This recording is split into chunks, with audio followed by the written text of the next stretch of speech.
Hey guys, tonight we're stepping into the secretive, seductive world of Japanese courtesans. Women who were far more than just entertainers. They were artists, elite companions, masters of intrigue, and sometimes survivors of unimaginable pressures. But one subject rarely discussed is what happened when these high-ranking courtesans got pregnant. From secret abortions to bizarre herbal remedies, and even chilling rituals whispered about behind closed doors, their methods were often as shocking as they were heartbreaking. So before you get comfortable, take a moment to like the video and subscribe, but only if you genuinely enjoy what I do here. And let me know in the comments where you're tuning in from and what time it is for you. It's always fascinating to see who's joining us from around the world. Now, dim the lights, maybe turn on a fan for that soft background hum, and let's ease into tonight's journey together. Imagine being dressed in 12 layers of silk so tight you can barely breathe, your hair styled with enough pins to conduct lightning, and your feet forced into wooden shoes so high one wrong step could land you in the next life. Welcome to the daily grind of an Edo period courtesan. Yoshiwara, the most famous red light district of old Tokyo, wasn't just a neighborhood. It was a stage, a fantasy world wrapped in incense smoke, lantern glow, and heavy denial. To the outside world, courtesans were living art. They danced, they played shamisen, they recited poetry. But above all, they mastered the one talent society valued most, pretending everything was fine. Spoiler alert, it wasn't. Behind the fans and flirtation, the courtesan's life was less Cinderella, more luxury hostage. These women were bought young, often sold by their families for a sack of rice and the vague promise of opportunity. They were trained like opera singers and gladiators combined. Make no mistake, they were elite, but they were also owned. Every step they took, every client they smiled at, every coin they earned, belonged to someone else. Usually a brothel owner, or oya, which is Japanese for overlord with good lighting. Courtesans were products, investments, and pregnancies. Well, that was considered the ultimate product defect. Because if there's one thing worse than losing money in business, it's having your best performing merchandise go out of service for 9 months. Now, in a perfect world, a courtesan might have taken time off for a baby shower, a sabbatical, maybe a quiet retreat with prenatal yoga and hot stone therapy. But this wasn't a perfect world. This was Yoshiwara, where the only stones were the ones you might be stoned with if you broke contract. Pregnancy didn't just mean losing work, it meant scandal, it meant punishment, it meant, quite literally, blood in the bathwater. So while the streets outside echoed with the clip-clop of platform shoes and sweet laughter, the inner chambers held darker truths, secrets whispered behind screens, remedies passed down not from healers, but from survivors. This was a world of velvet and iron, soft to the eye, brutal underneath. And for the courtesans living inside it, getting pregnant wasn't just a problem. It was a crisis wearing lipstick. If you've ever signed a contract without reading the fine print, congratulations. You've already shared something in common with an Edo-era courtesan. Except in her case, the fine print included phrases like, "You will never own your life again," and "Oh, and by the way, don't get pregnant unless you enjoy pain, shame, and herbal poison." Courtesans didn't enter the industry with resumes and references. Most were sold into it as girls, sometimes as young as 7, by families who needed money or just didn't want another mouth to feed. It was the 1600s. Netflix wasn't around, so people entertained themselves by selling their daughters and blaming karma. Once inside the brothel, everything came with a price tag. The kimono she wore, debt. The hair oil, debt.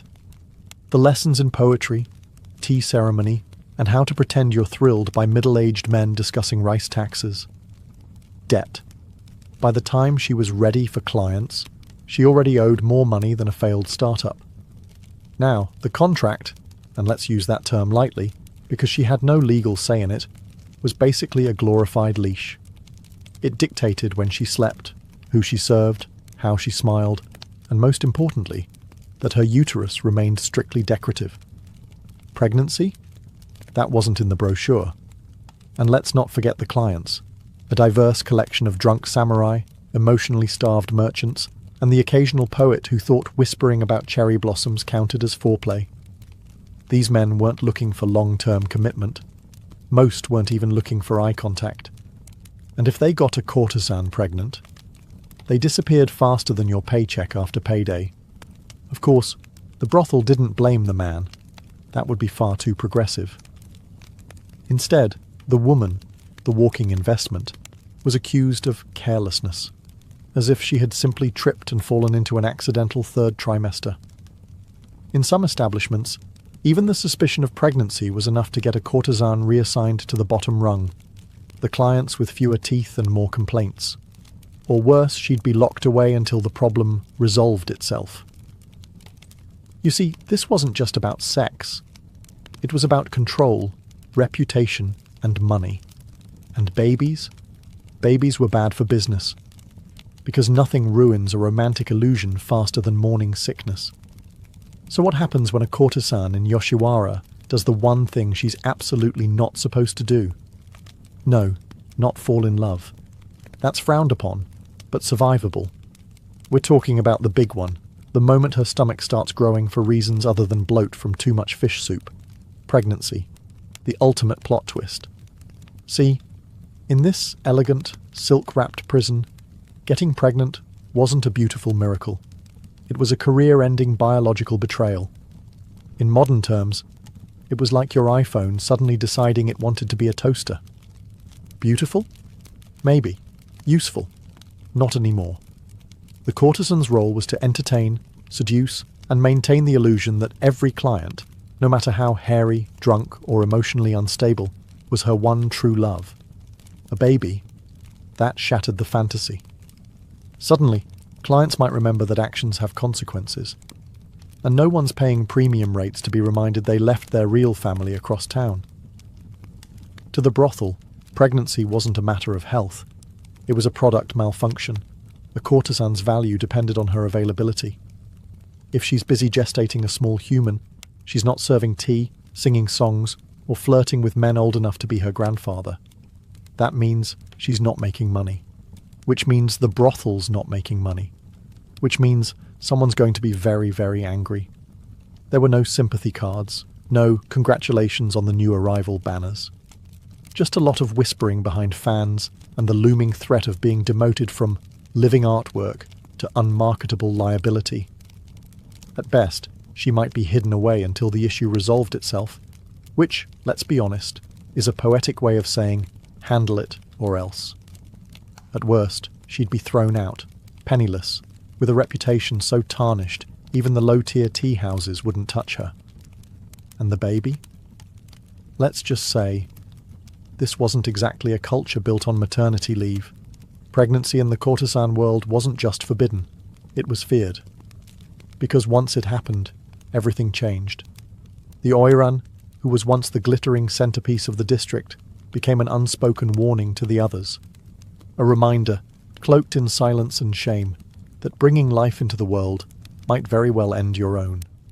You'd think in a place like Yoshiwara, where secrets flowed more freely than sake, that a little thing like pregnancy might be handled with quiet sympathy and delicate discretion. Yeah, no. The moment a courtesan suspected she was pregnant, a ticking clock started in her head. Not toward motherhood, but toward ruin. And make no mistake, she was on her own. There were no best friends rushing over with comforting words and pickles. There were no spa days or maternity massages. There were just paper walls, fake smiles, and a whole lot of lying. Everything became a covert operation. Morning sickness? Blame it on bad shellfish. Fatigue? Just a little tired from dancing all night, haha. Missed cycle? Oh, you sweet summer child. Don't ever say that out loud. Beneath the surface-level glamour of painted faces and elegant kimonos was a parallel world of whispers, hushed rituals, and quiet panic. Courtesans shared remedies in code, passed down like haunted family recipes. Try the tea with 3 leaves, not 5. 5's for headaches. 3's for, well, you know. Even the act of checking if you were pregnant had to be done in secret. Some girls became experts at reading their bodies like they were decoding enemy messages. A missed period could mean anything, right? Stress, diet, Mercury being in retrograde, or, as it was known in the Edo period, we pissed off another god again. And if you were certain, that's when the real performance began. You still had to work, still had to flirt, still had to endure being pawed at by clients who definitely caused this in the first place, without them ever suspecting a thing. It was emotional espionage in high heels. Some courtesans even altered the way they walked to hide changes in their body. They'd tighten their obi belts just a little more, risk fainting rather than showing the slightest bump. Vanity? No. Survival. And of course all of this had to be done while still being enchanting, because heaven forbid your emotional distress interrupt someone's evening of purchased romance. Beneath the layers of silk and powdered faces were women quietly waging war against their own biology, and against a world that demanded perfection but offered no grace.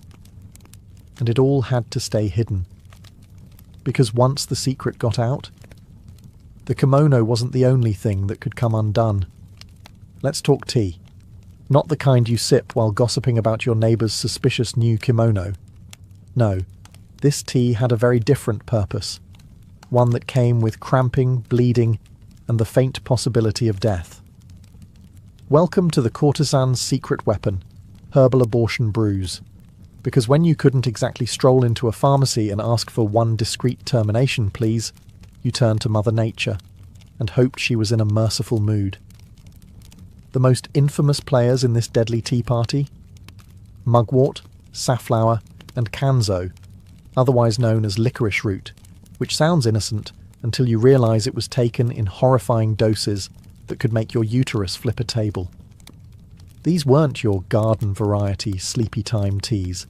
These were brewed like potions from a grim fairy tale, steeped long, taken hot, and chugged down in desperate gulps while praying to every god and ancestor you could remember. Did it work? Sometimes. Did it also destroy your insides, induce hallucinations, or give you a fever that felt like a preview of the afterlife? Also yes. The recipes varied. Some were passed between courtesans like coded scrolls. Add ginger if you want it to act faster, one might say. Don't use too much safflower or your skin will start to burn, another might whisper.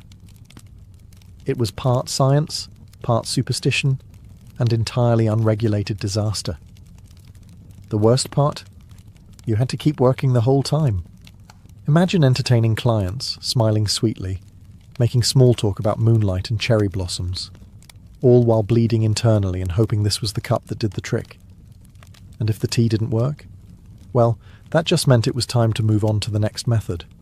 Because in this game, there were no do-overs, just a terrifying ladder of solutions, each one darker than the last. For some, the herbal tea was enough. For others, it was just the opening act in a play titled, "Please Don't Let the Brothel Find Out." But the truth was clear. In the pleasure quarters, even something as innocent as tea could become a lethal gamble.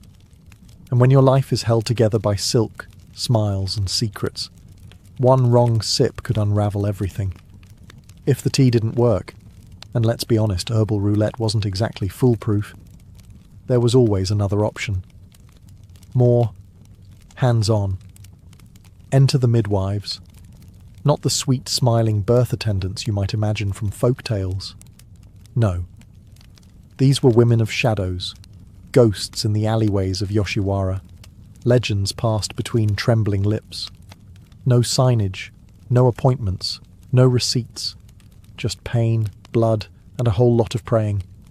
They were called basan, literally old women, and many of them had once been courtesans themselves, retired not by choice, but by the harsh reality of time, and with no savings, no pensions, and no market for grey-haired flirtation. They became specialists in fixing problems. Unofficial ones. You didn't find them. You heard about them. A whispered name, a folded note tucked in a sleeve. You knocked on the right door at the wrong time of night and hoped you brought enough coin and enough courage. The tools? usually a mix of crude implements, boiling water, cloth rags, and whatever's lying around. Surgical steel, sanitation, a concept for another century.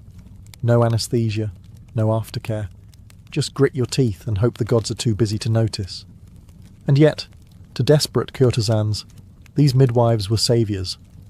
Grim, sharp-fingered saviours who didn't ask questions and didn't tell lies. Payment wasn't always money.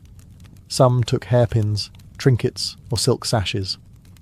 One story tells of a midwife who accepted a rare perfume bottle in exchange for silence, then wore it daily like a war medal. The risk? Enormous. Infection, hemorrhaging, permanent infertility, or worse. Many girls never returned to the brothel. The official explanation? She caught a fever. The unofficial one? She caught reality with both hands and didn't survive it. If something went wrong, there was no legal recourse. After all, what could you tell the authorities? "Hello, officer. I illegally sought an abortion while working in a government-regulated sex district. Could you please arrest me last?" These midwives were the final stop before ruin or exile.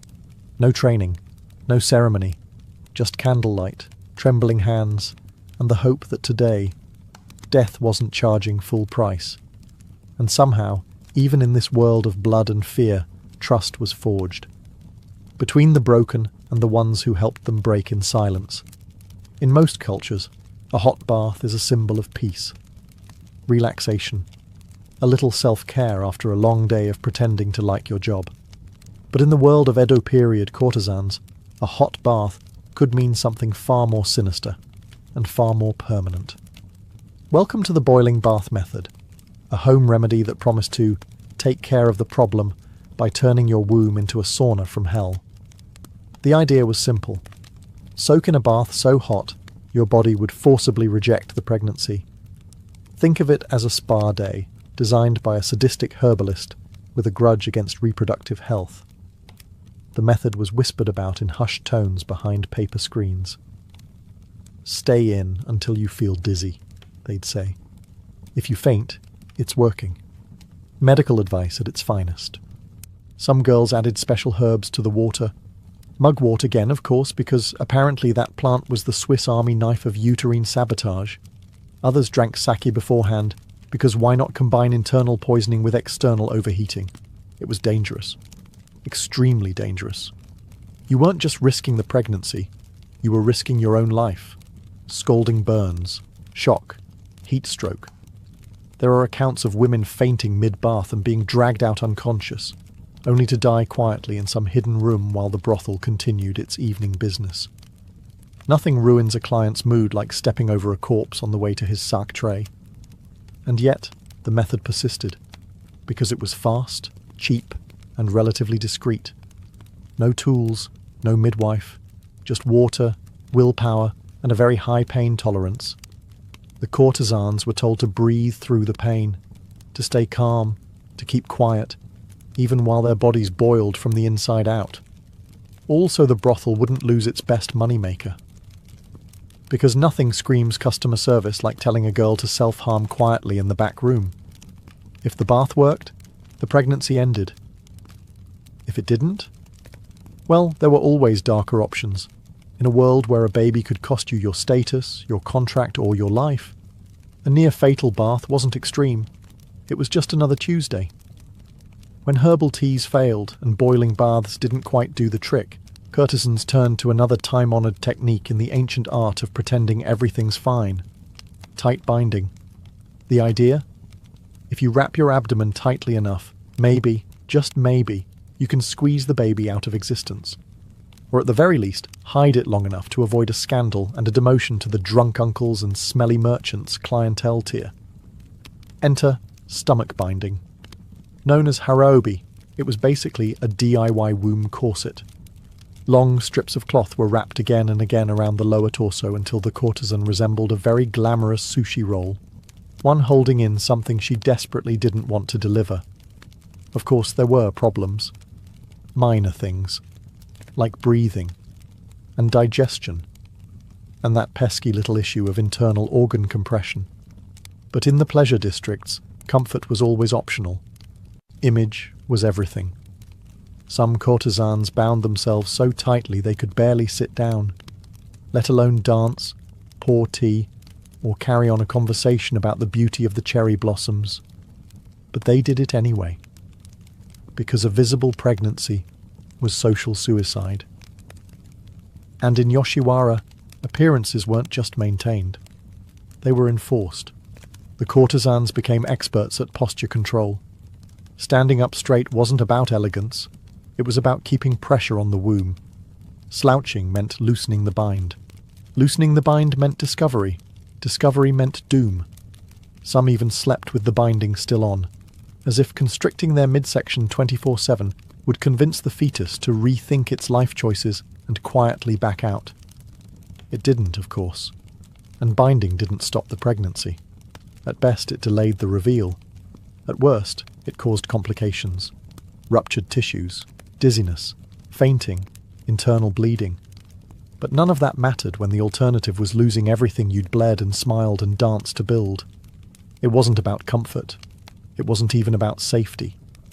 It was about survival and illusion. Because in the world of Japanese courtesans, the belly must remain flat, the smile serene, and the truth tightly wrapped beneath layers of silk and shame.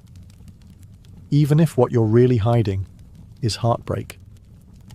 At some point, you have to admire the creativity. Because when teas, baths, and body wrapping failed to correct the issue, courtesans sometimes turned to the most comforting thing available in any crisis: food. And not just any food, rice balls soaked in sake. Yes, fermented rice, wrapped lovingly in cloth and consumed in hopes that it might dissolve an unwanted pregnancy like yesterday's gossip. The logic? Dubious.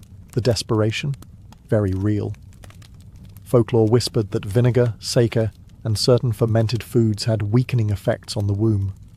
Courtesans were told, by each other, by old servants, by the midwives with half an herb shop in their apron, that if you ate just the right combination of ingredients, you could wash the seed away. It sounds like a tragic fairy tale, and in many ways it was. The recipe varied by district. In one brothel, the go-to method involved warm sake, mixed with crushed garlic and pickled plum, which probably tasted like despair with a hint of nausea. Another popular combo was rice balls marinated in vinegar, ginger, and shame. Served cold. Very cold.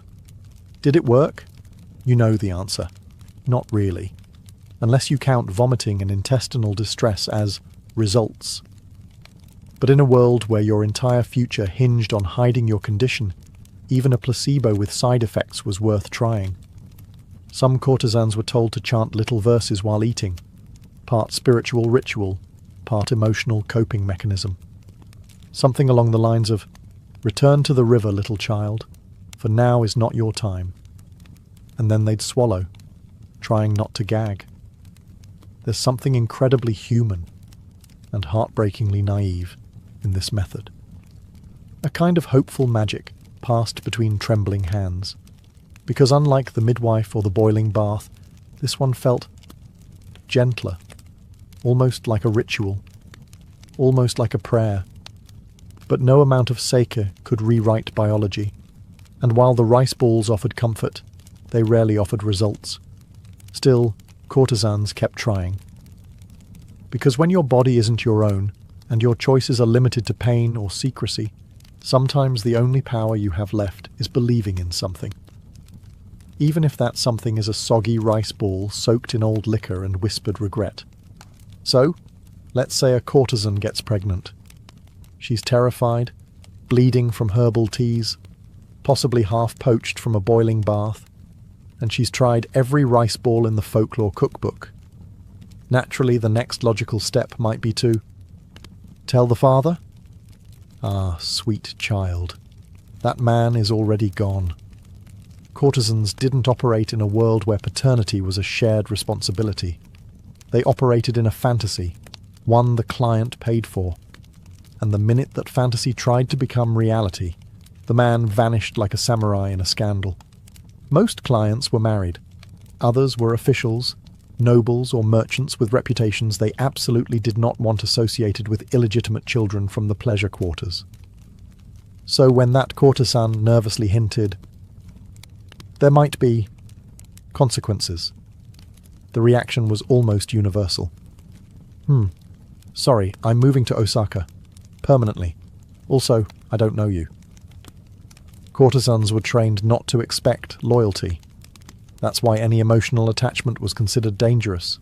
But still, many women held on to a fragile hope that the man they saw week after week, who brought gifts and shared secrets, might do the right thing. He didn't. Even in rare cases where a client wanted to help, there were layers of legal and social barriers that made acknowledgement nearly impossible. Claiming the child meant scandal. Scandal meant consequences. And for most Edo men, consequences were the one thing more terrifying than commitment. Some tried to leave money quietly. A few gold coins slipped to a brothel servant with instructions to take care of it. Others pretended they didn't recognize the woman at all. You have to understand. The courtesan was a fantasy, and fantasy doesn't get pregnant. So when reality knocked, in the form of morning sickness, swelling feet, or a missed cycle, the men did what men have done in many chapters of history. They got really, really good at ghosting. The father's silence wasn't just literal. It was cultural, institutional, practically a tradition. No messages, no visits, no names on scrolls. Just another shadow in a world already thick with them. And for the courtesan, there was no time to grieve or rage. There was only the next performance, the next lie, and the silence growing in her womb. If pregnancy was a personal disaster, then letting the brothel find out. That was the apocalypse, complete with dramatic consequences, zero sympathy, and absolutely no baby shower. You see, the brothel wasn't just your workplace. It was your world. Your landlord, your agent, your stylist, your parole officer, all rolled into one.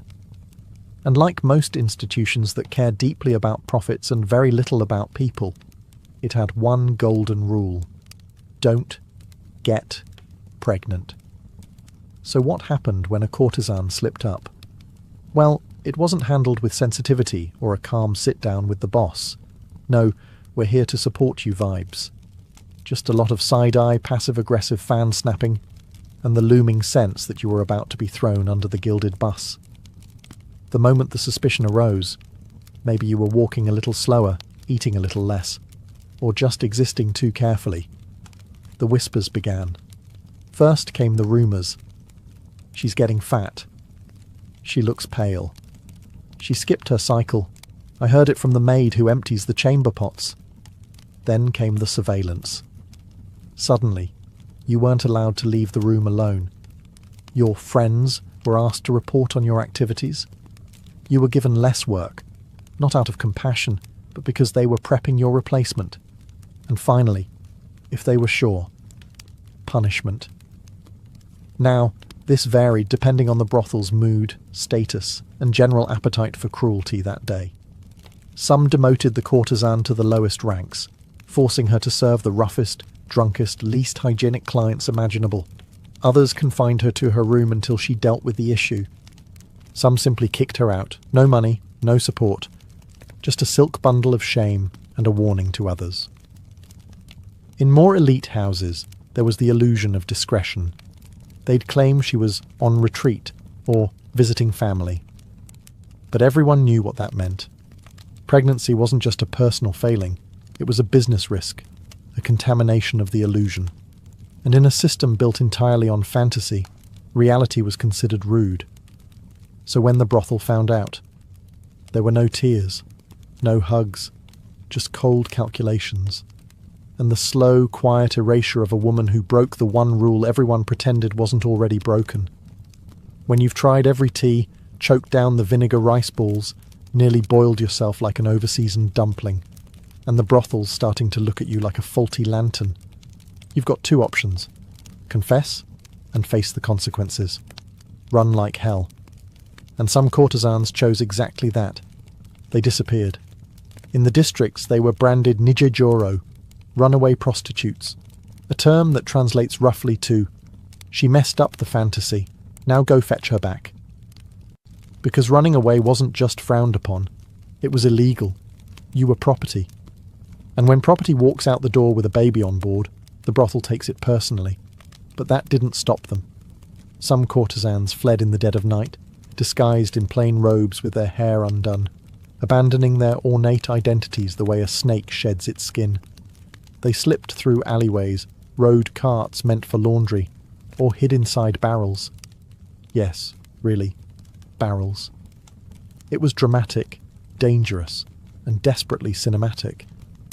Where did they go? Anywhere that didn't require perfume and pretending.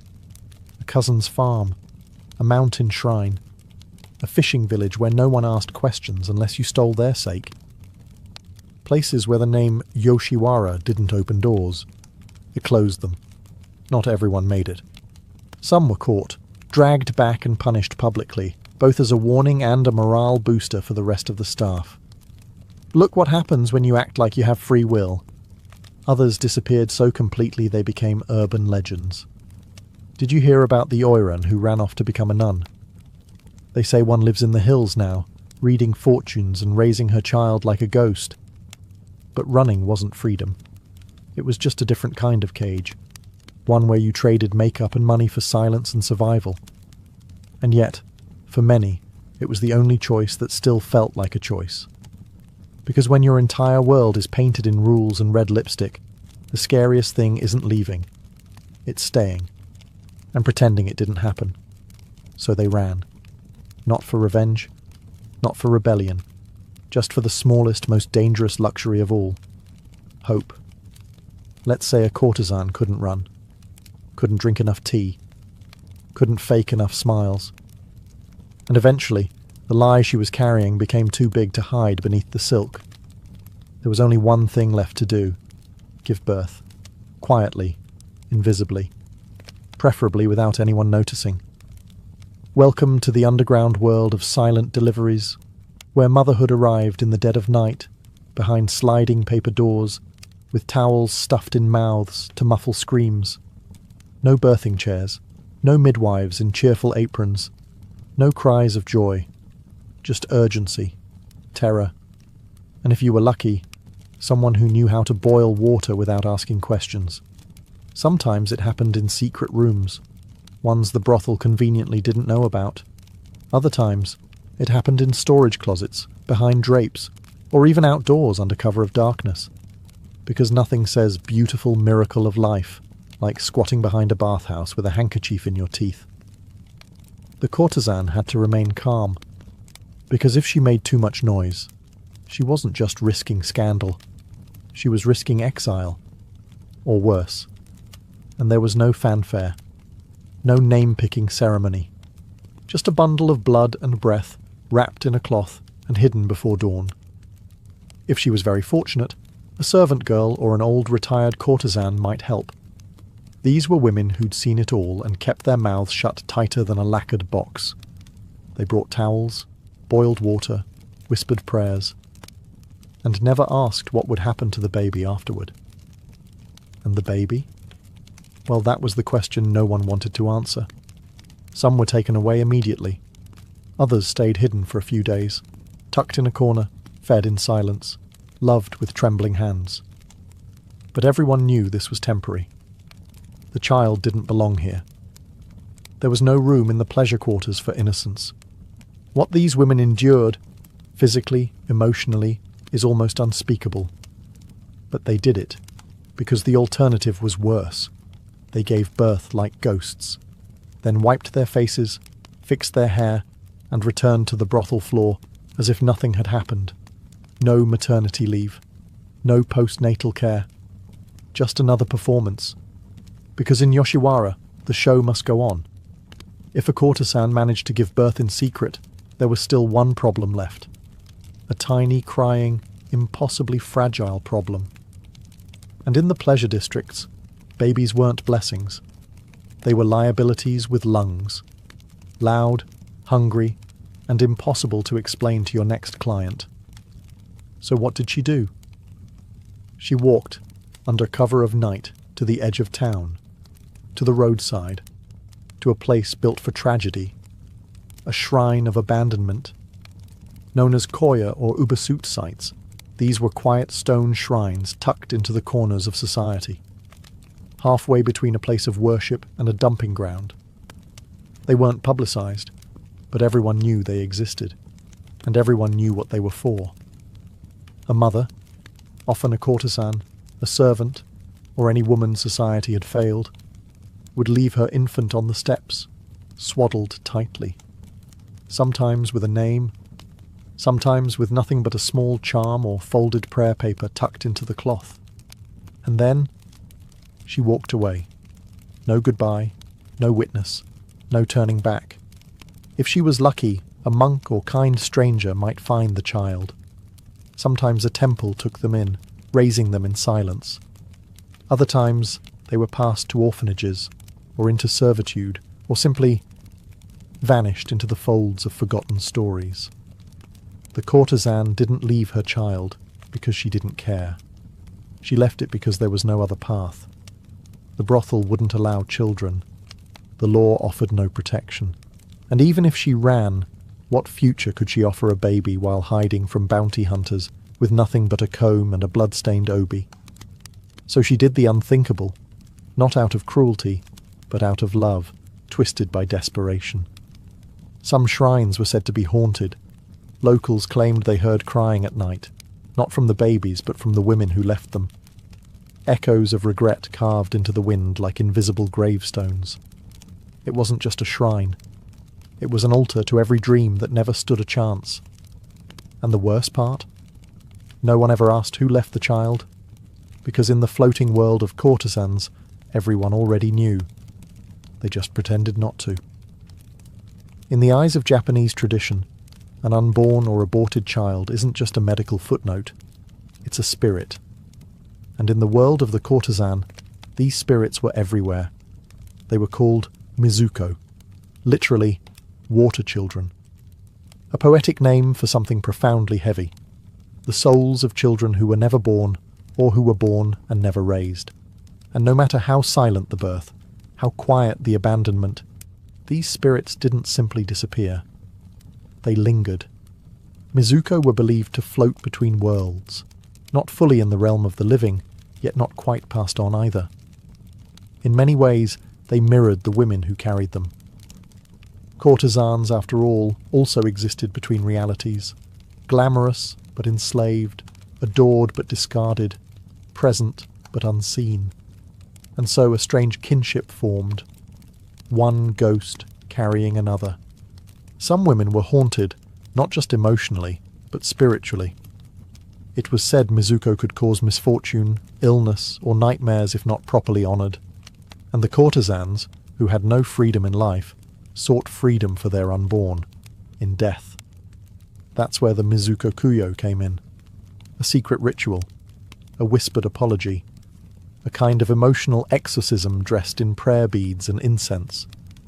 The ceremony was small, sometimes held at a quiet temple outside the district, sometimes performed in private, late at night, with only a flickering lantern and trembling hands. Offerings were left, baby toys, flowers, little red bibs tied around Jizo statues, the Buddhist guardian of children and travellers. Courtesans couldn't raise their children, but they could ask the gods to protect them. It was the only parental act they were allowed, and it was heartbreaking. Imagine lighting incense for the child you never got to name, whispering, "I'm sorry," not because you didn't love them, but because you did, in a world that didn't give you room to show it.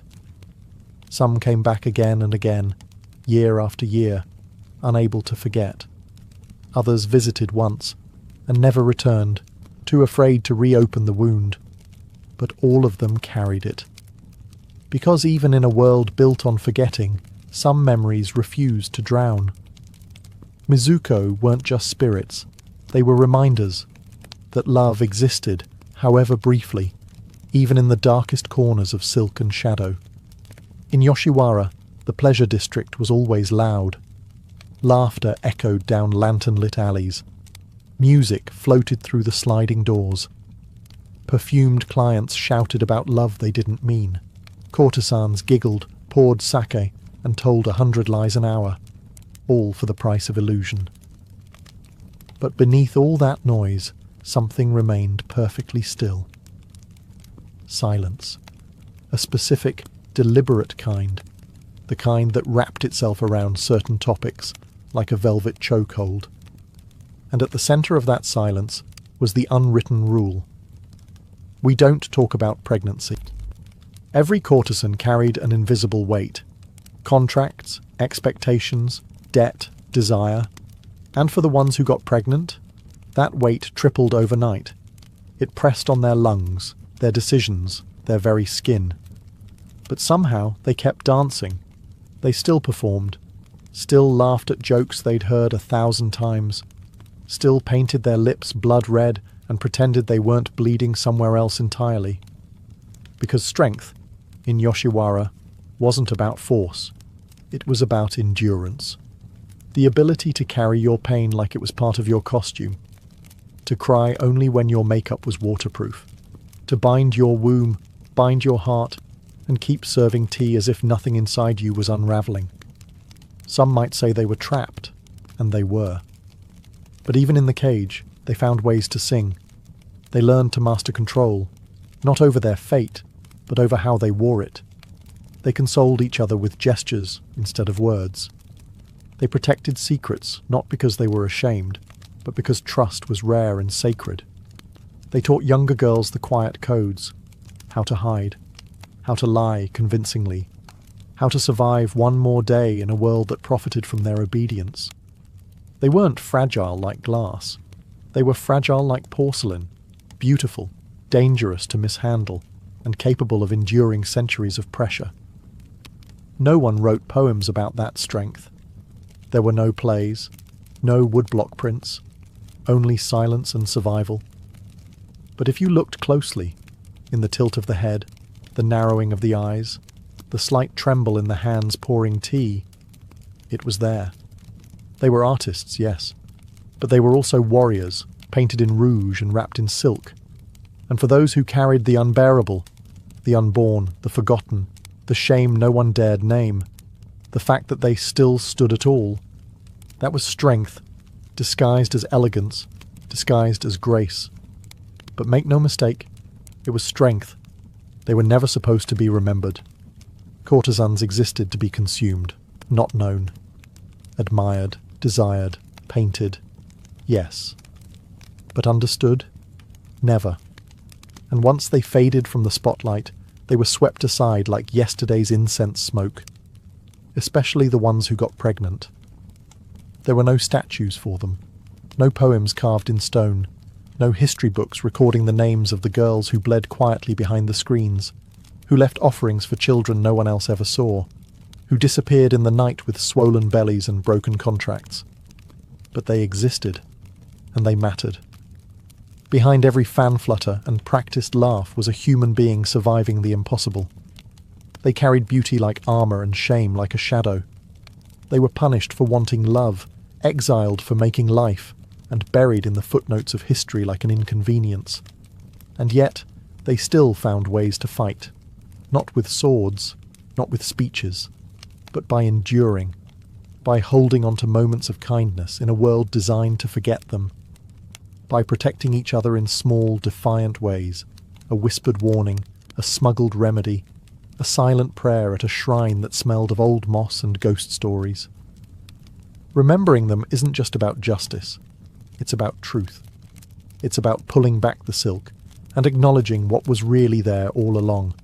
The heartbreak, the resilience, the quiet rage of women forced to choose between survival and self. They weren't weak. They weren't shameful. They were trapped in a system that commodified their bodies and criminalized their humanity. And still, they endured. Some are honoured only by the red bibs on weathered Jizo statues. Some are remembered in the aching melodies of old shamisen songs.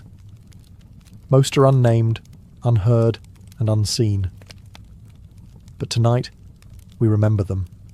Not just the courtesans they were trained to be, but the mothers they were never allowed to become, the daughters sold too soon, the women who survived the unspoken war inside the brothel walls. They lived in the shadows, but that doesn't mean they should stay there. Whoa. It didn't start with a bang. No, the moment that would transform the American West forever came quietly, as soft as the flow of the American River itself. It was January 24th, 1848. James W. Marshall, a carpenter overseeing the construction of a sawmill for a man named John Sutter, was inspecting the tail race, the ditch that allowed water to flow away from the wheel. The water was rushing a little too fast. Rocks had shifted. The soil needed clearing. Then he saw it. A flicker. A flash. A yellow gleam in the muddy shallows. Gold. He picked it up, rolled it between his fingers, bit it, because that's what people did in those days to check if wealth had actually arrived. He showed it to a colleague, then to Sutter. And Sutter, upon realizing what this meant, didn't cheer. He didn't celebrate. He panicked. Because Sutter had a dream, an empire of agriculture, peaceful, profitable, and utterly not filled with treasure hunters. A gold rush would bring chaos, squatters, thieves, land disputes. And it did, just not right away. You see, for a short moment, they managed to keep it quiet. A secret fortune, a private revolution. That moment didn't last. Within weeks, whispers echoed across saloons and trading posts. By spring, sailors in San Francisco were abandoning their ships mid-voyage. Entire towns emptied overnight. Men ran from jobs, from homes, even from families, all chasing a river-born dream. What began as a fluke on the edge of a sawmill would ignite the single largest mass migration in American history. Gold fever was airborne, and no one was immune. By the time word reached the East Coast and trickled across oceans to China, Chile, and Australia, it was too late.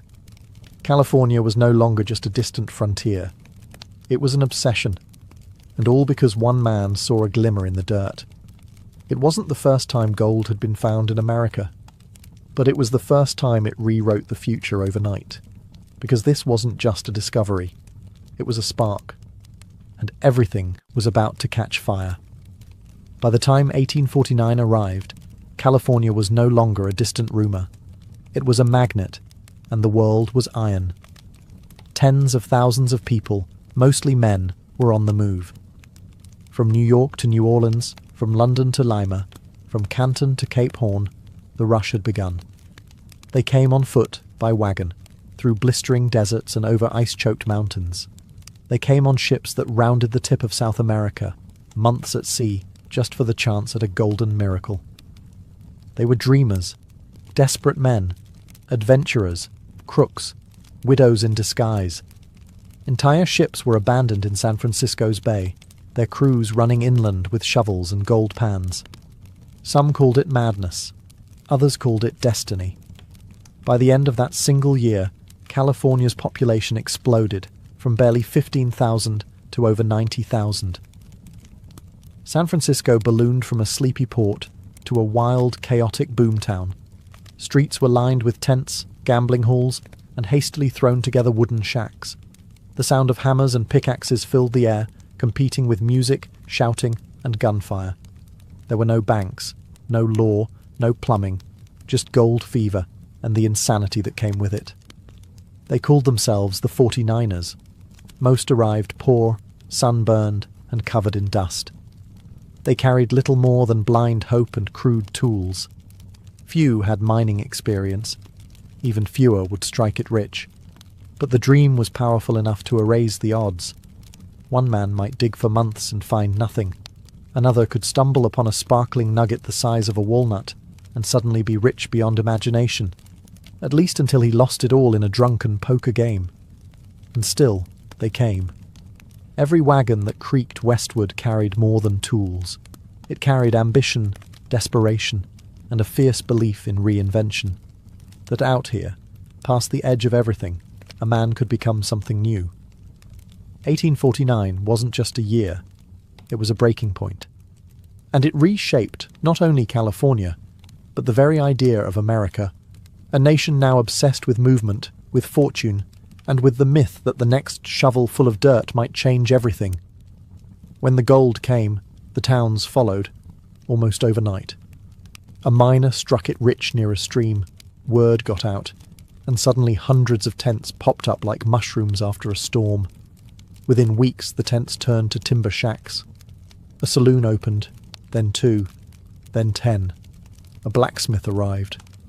Maybe a newspaper, a gambling hall.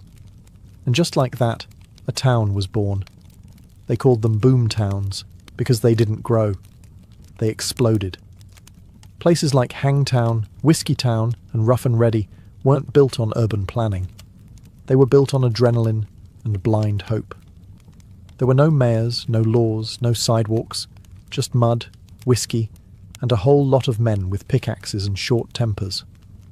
By day, these men clawed at the hillsides and panned the icy rivers. By night, they drank, gambled, fought, and made terrible decisions in candle-lit saloons. Fortunes could be won with one lucky swing of a pick, and lost in a single hand of poker. There were no rules, or rather, there were too many, made up on the spot and enforced by whoever had the biggest gun or the loudest voice. Justice was improvised. Courtrooms were rare. Lynch mobs were not. But it wasn't just lawlessness. It was loneliness too. The population was overwhelmingly male. For every woman, there were dozens, sometimes hundreds, of men. Letters from the East spoke of homesickness, heartbreak, and men crying quietly by campfires.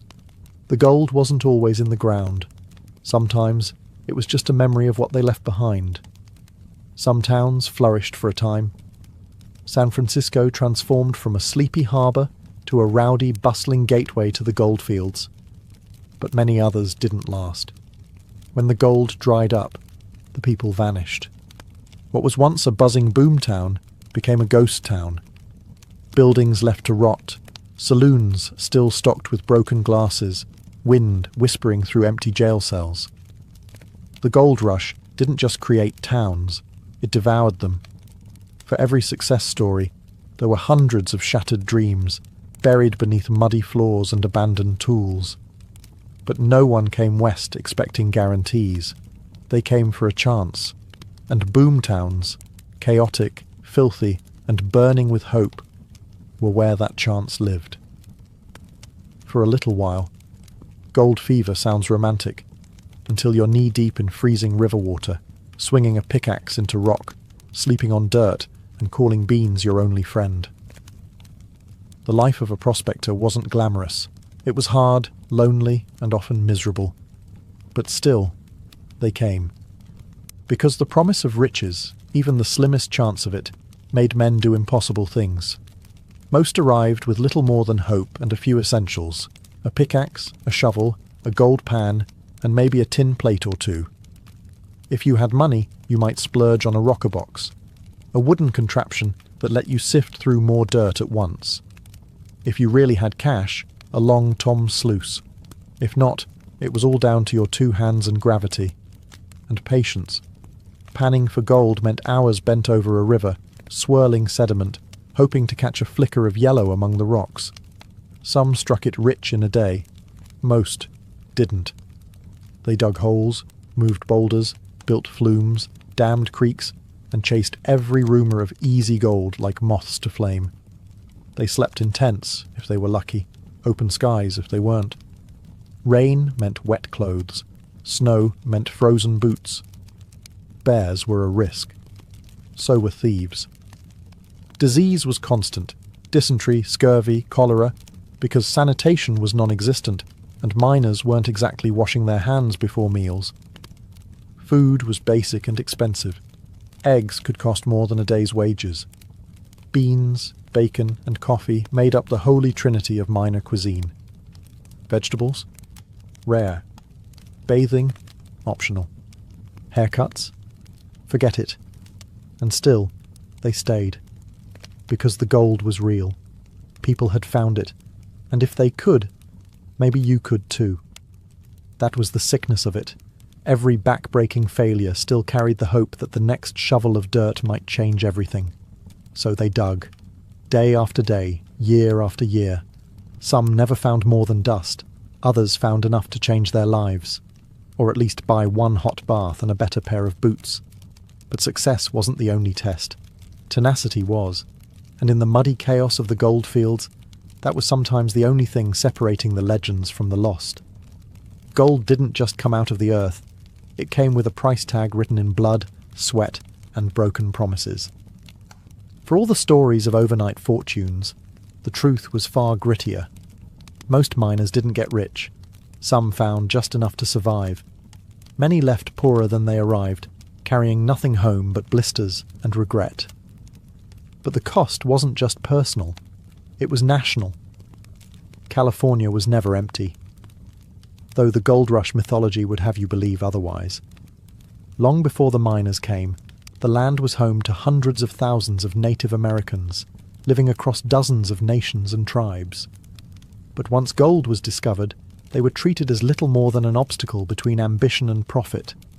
As miners poured in, native lands were seized, poisoned, and burned. Rivers once full of salmon were clogged with debris and mercury. Forests were cut down. Wildlife vanished. And the people? They were pushed out, hunted, enslaved, killed. The California state government even funded militias to clear the land, paying bounties for native scalps. By 1870, California's native population had plummeted by over 80%. What began as a rush for gold became a quiet genocide. But native tribes weren't the only ones who paid. Mexican and Chilean miners, who'd been working California's hills long before 1849, were soon targeted by racist laws and mobs. Chinese immigrants, who arrived in waves hoping to earn a better life, were taxed heavily and driven out of claims by violence.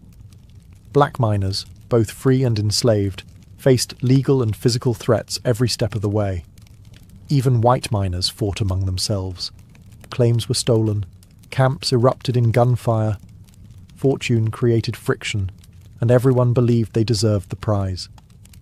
Gold brought chaos. It twisted morals. It rewrote values. Men who once believed in family, law, and church found themselves bribing, lying, stealing, sometimes killing, all for a glint in a pan. Because once you saw gold, really saw it, your soul never quite looked the same again. The gold rush wasn't just an event. It was a fever, a transformation. And for every ounce pulled from the ground, something else was buried deeper. Justice, peace, community, or conscience. Gold may have glinted in the rivers, but justice? That was a little harder to find. In the early days of the California gold rush, there were no real laws. California wasn't even a state yet. It was a lawless, rapidly changing frontier where a man's wealth, or the size of his revolver, often decided right from wrong. And so, the miners made up their own rules. They formed what were called mining codes, loose agreements about claim sizes, boundaries, and behaviour. If someone broke the rules, they were brought before a jury of their muddy, exhausted peers. But fairness was relative. He stole my shovel, might get you a warning. He found a nugget on my land, might get you hanged. Yes, hanged.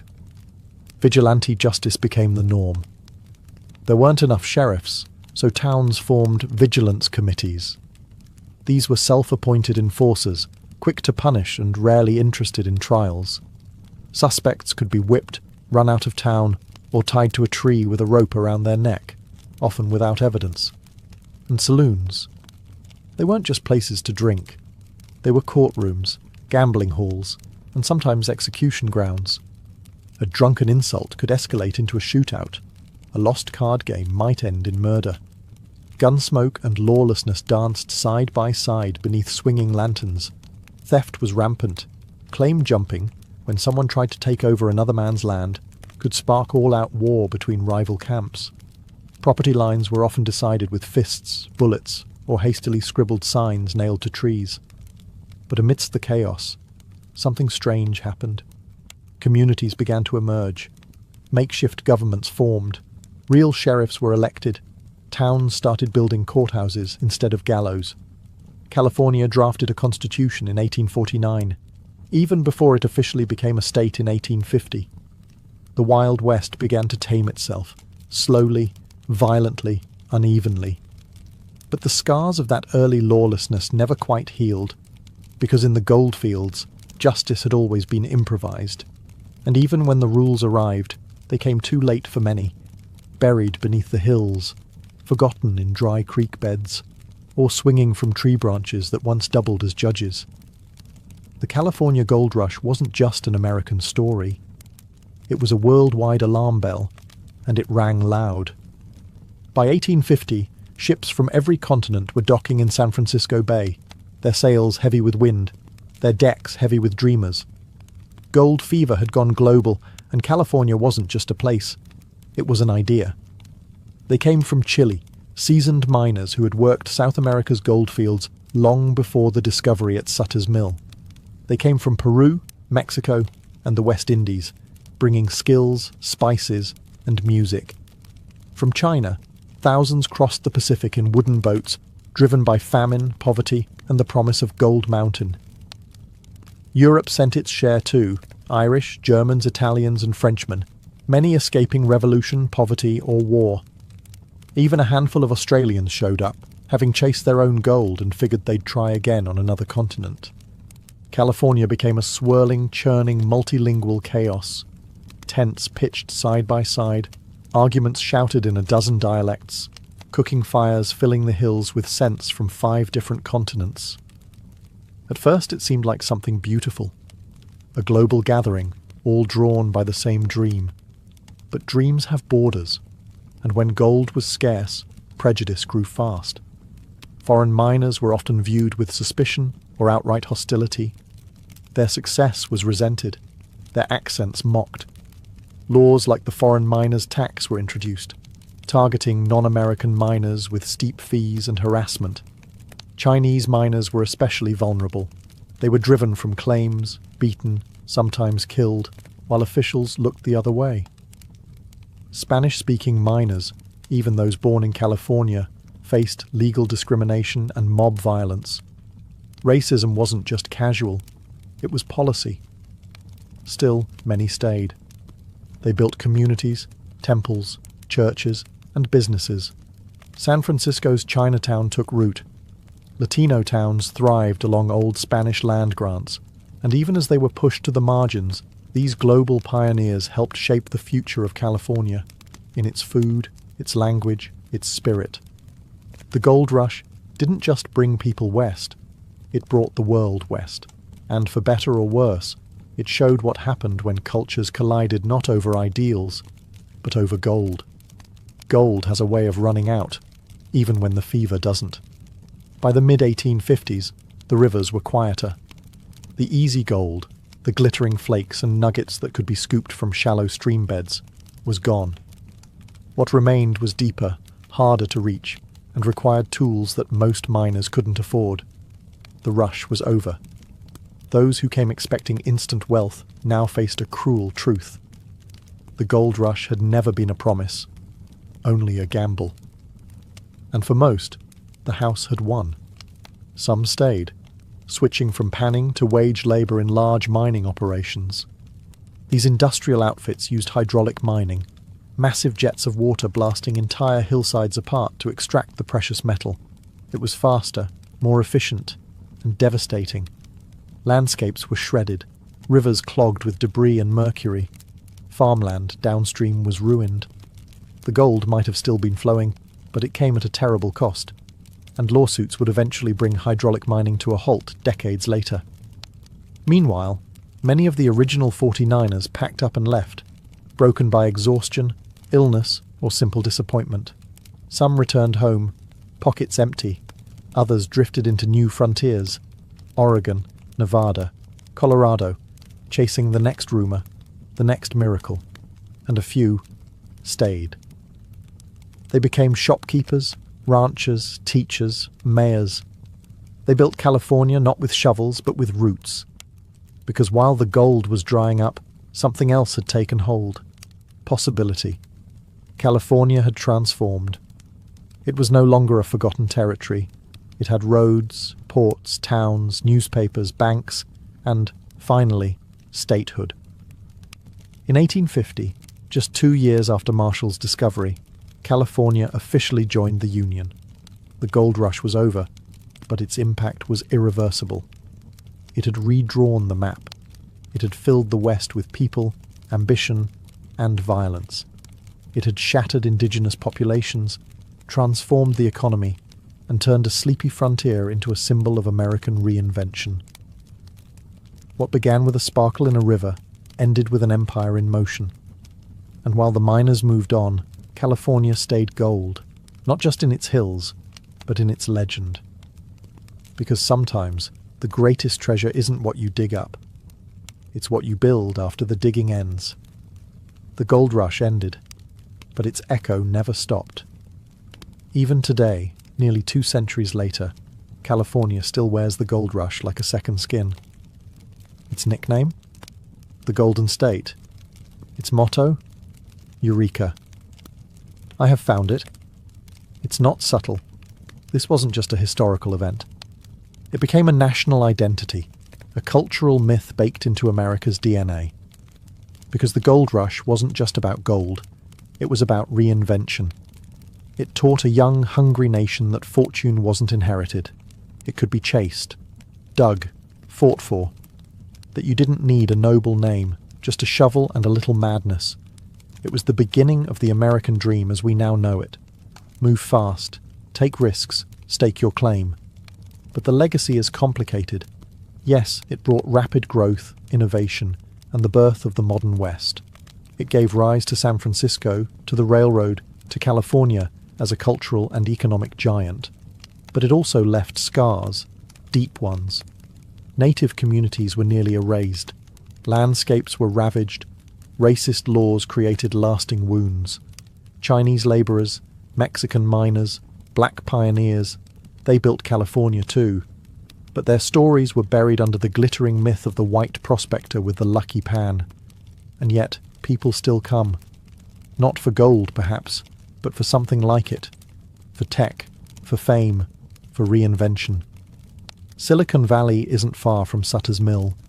The tools have changed, from pickaxes to code. But the hunger? It's the same. That's the real legacy. The belief that somewhere just over the horizon, with enough guts and luck, everything can change. The gold rush wasn't just a rush for metal. It was a collision of cultures, of ambitions, of illusions. It revealed the best and worst of human nature in the span of a single decade, and it turned one accidental discovery into one of the most transformational chapters in American history. The gold is mostly gone now, but the dream it sparked, still digging. Helen Adams Keller was born on June 27, 1880 in Tuscumbia, Alabama, a place of green fields, cotton farms and southern sun. Her parents, Arthur and Kate Keller, were thrilled. She was healthy, beautiful and curious, with bright blue eyes and a soft, eager laugh. For the first 19 months of her life, Helen was just like any other child. She learned to crawl, to babble, to smile at her mother's face, and chase shadows across the porch. She loved the family dog, the garden, the wind. Her world was full of sound and colour, until, suddenly, it wasn't. In February 1882, Helen was struck by a mysterious illness. Some said scarlet fever. Others believed it was meningitis. Doctors didn't know. All anyone could do was wait. For days she burned with fever. Her body trembled. Her mother hovered, terrified. And then it broke. The fever passed. Helen survived. But the cost was staggering. She could no longer see, no longer hear. The world had turned dark and silent, as if the illness had slammed a door shut, sealing her inside her own body. She was not yet 2 years old. At first, her family hoped it was temporary. Maybe she was just recovering slowly. Maybe her eyes would adjust.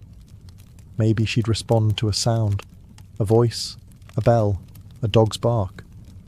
But time passed, and it became clear. Helen had been cut off from the senses that connect us to the world. Now imagine this.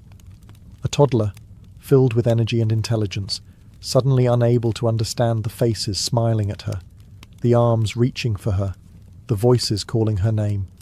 She had no language, no symbols, no way to express what she wanted or what she feared. Frustration filled the silence. Rage followed. She learned to mimic actions, to open doors, to nod or shake her head, but not meaning. Her world was texture, vibration, smell, and inside her, a storm brewed. By the age of 5, Helen Keller was described as a wild child, intelligent, strong-willed, and completely unmanageable. She would scream, kick, and even hit those around her, not out of cruelty, but desperation.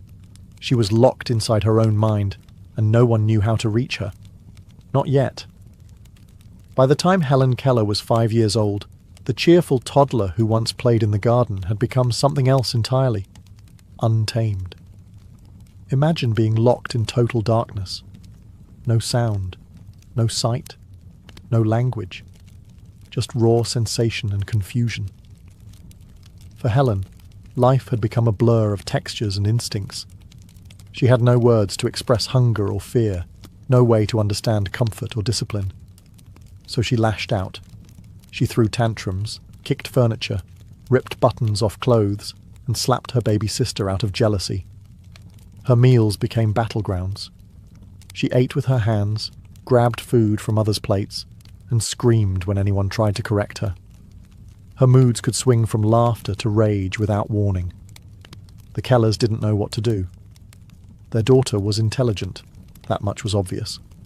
She had figured out routines, learned how to open doors, unlock cabinets, even mimic household tasks. But her intelligence made her defiance more dangerous.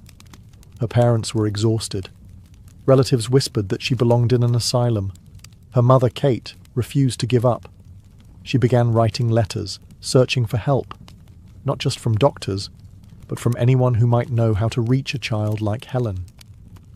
The trail led them to Alexander Graham Bell, who, aside from inventing the telephone, was also deeply involved in education for the deaf. Bell didn't have the solution, but he had a suggestion. He pointed them toward a school in Boston, the Perkins Institute for the Blind. And at that school, a young woman was recommended to travel south and meet the Kellers. Her name was Anne Sullivan.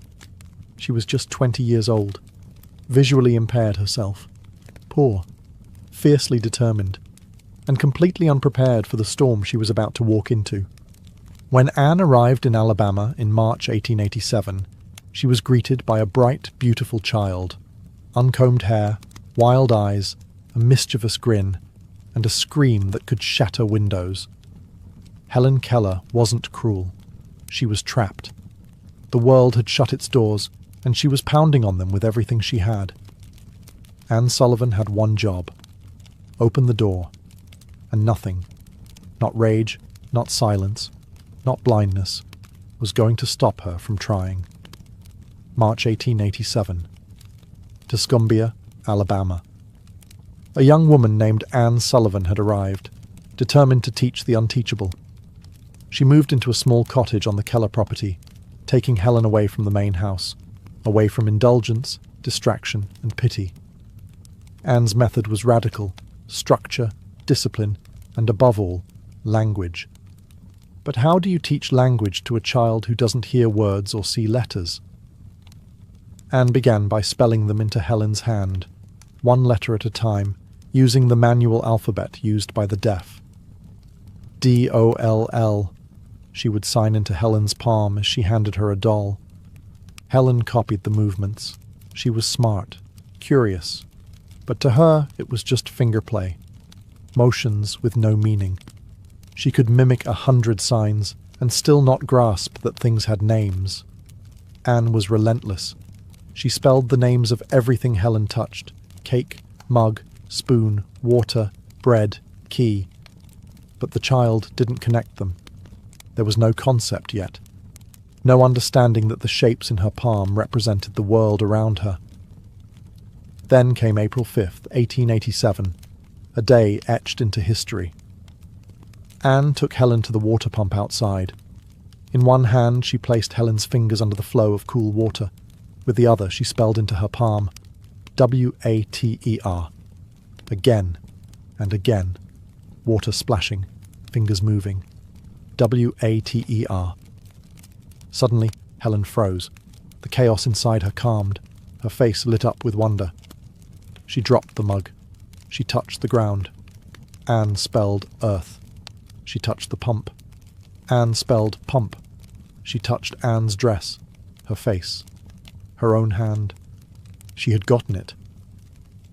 For the first time in her life, Helen Keller understood that everything had a name, and that words could be touched, felt, learned. That single moment shattered the walls that had imprisoned her since infancy. A door had opened, and Helen, once locked in silent darkness, had found her way through. By nightfall she had learned 30 words. She would go on to learn thousands. But that was the moment the silence broke, and the world, for the first time, had meaning. Once Helen understood that words had meaning, there was no going back. The door had opened, and now she wanted to run through it.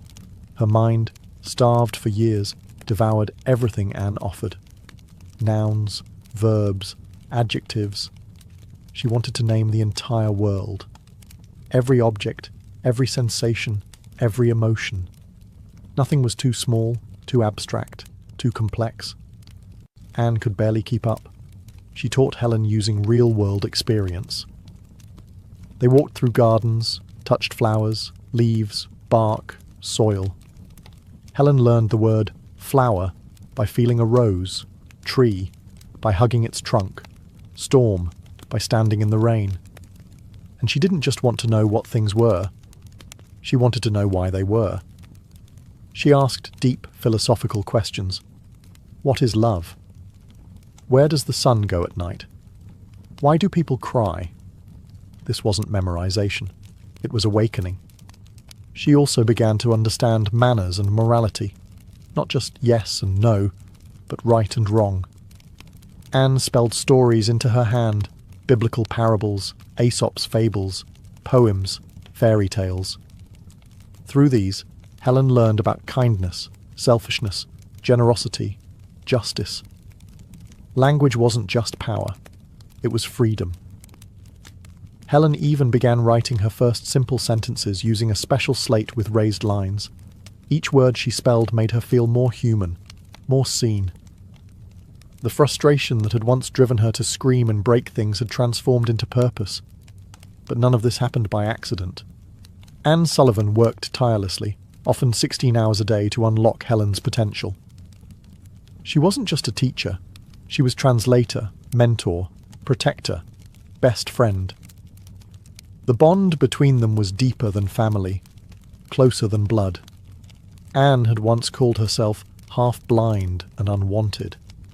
Now she was shaping one of the most remarkable minds in history, and the world began to notice.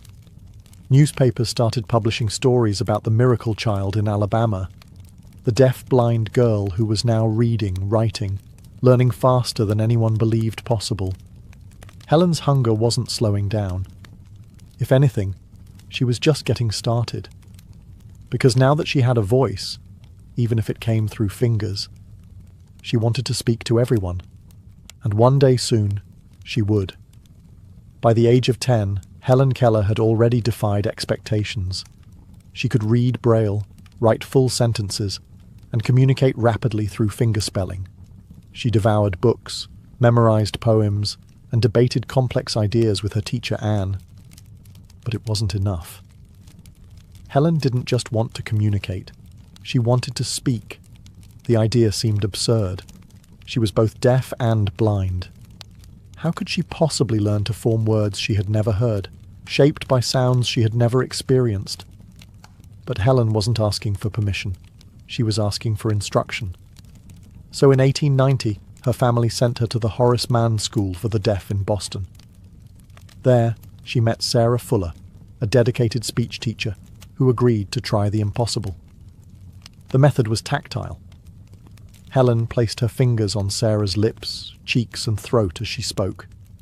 She felt the vibration of sounds, the shape of the mouth, the movement of the tongue.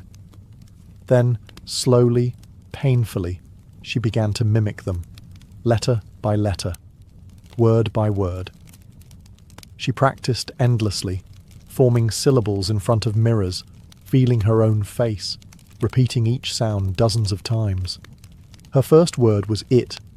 Next came is, I, have.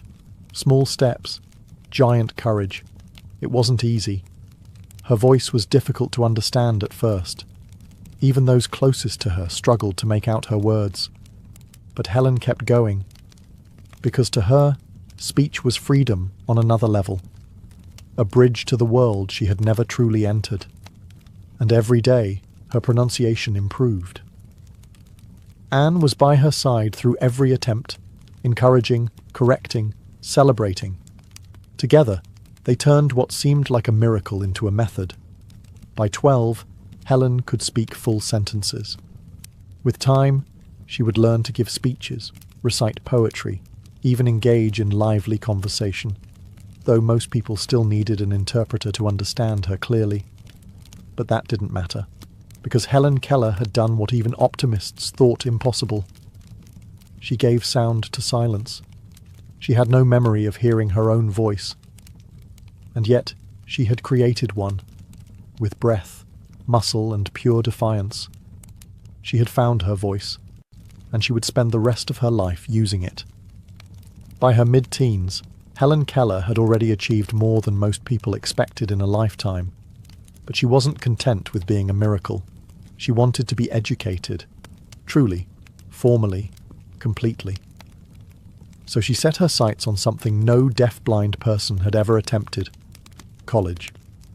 The decision stunned people. Some admired it, others mocked it. But Helen didn't care. She enrolled at the Cambridge School for Young Ladies, a prep school for women aspiring to attend Radcliffe College, the sister school to Harvard. It was grueling. Anne Sullivan attended every class with her, spelling entire lectures into Helen's hand, letter by letter, hour after hour.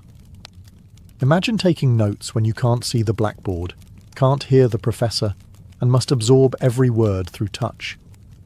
Every textbook had to be transcribed into Braille. Every test dictated, word by painstaking word.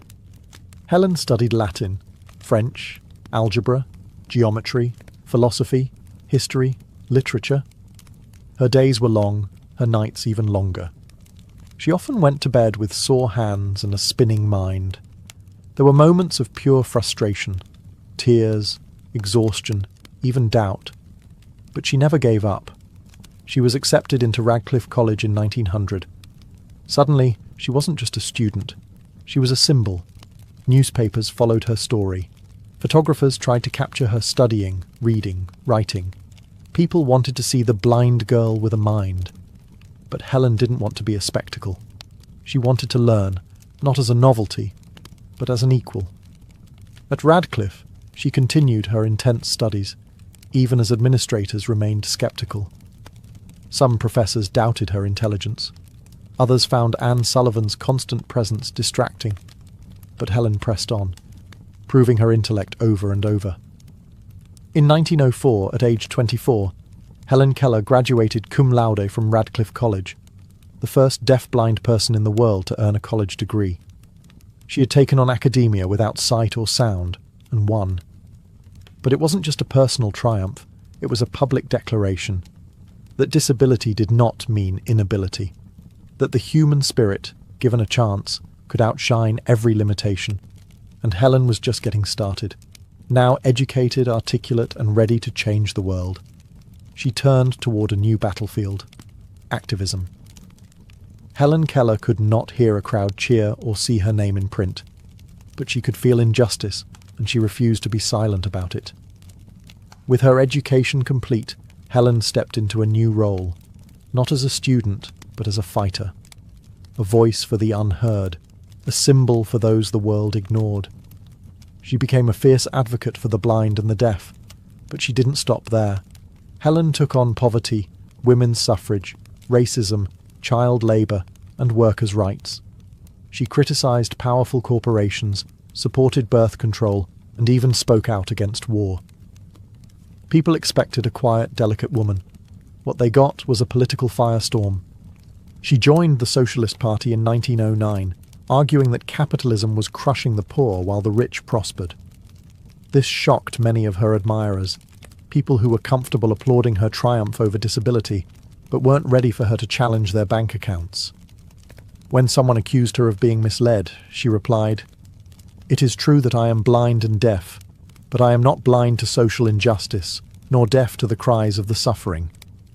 She gave lectures around the country, sometimes with Anne Sullivan beside her, interpreting her words. She met world leaders, presidents, authors, and revolutionaries. She was blunt, brilliant, and impossible to dismiss. She campaigned for the American Foundation for the Blind, helping to raise awareness and funding across the nation. She testified before Congress, lobbied for Braille books in libraries, and championed equal education for the disabled. And she wrote books, essays, columns, letters.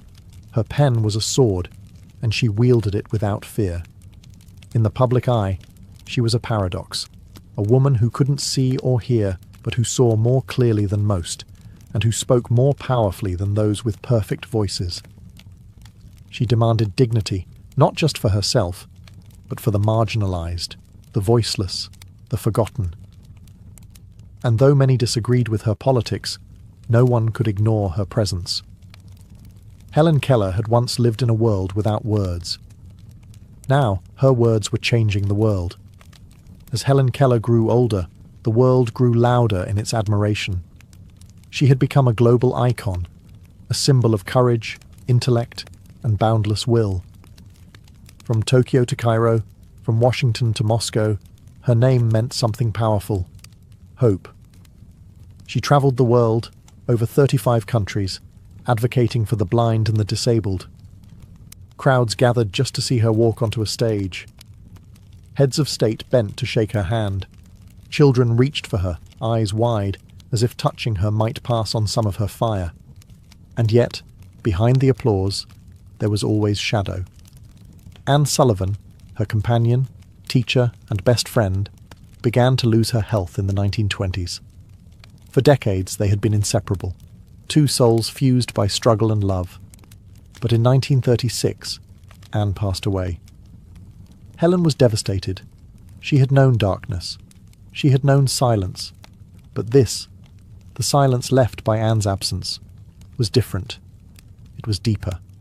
And still, she continued. She found support in Polly Thompson, who became her new interpreter and companion. Together, they continued the mission. Public speaking, fundraising, lobbying, writing. Helen didn't slow down, not even in her 70s. In 1948, she toured Japan after World War II, meeting wounded soldiers, children in ruined schools, and people who had lost everything. Her presence gave them more than comfort. It gave them a glimpse of what survival looked like when everything else had failed. She received dozens of honors, including the Presidential Medal of Freedom, one of America's highest civilian awards. Universities gave her honorary degrees. Foundations were named in her honor. Books and films told her story. But Helen didn't care for trophies. She cared that blind children had books, that deaf adults had jobs, that people who once felt invisible now felt seen. Even as her own health declined in her final years, she continued to write letters, dictate messages, and support causes she believed in. She once said, "Although the world is full of suffering, it is also full of the overcoming of it." She had lived both sides of that sentence, and through it all, she remained, fully, fiercely, herself. On June 1st, 1968, at the age of 87, Helen Keller passed away in her sleep.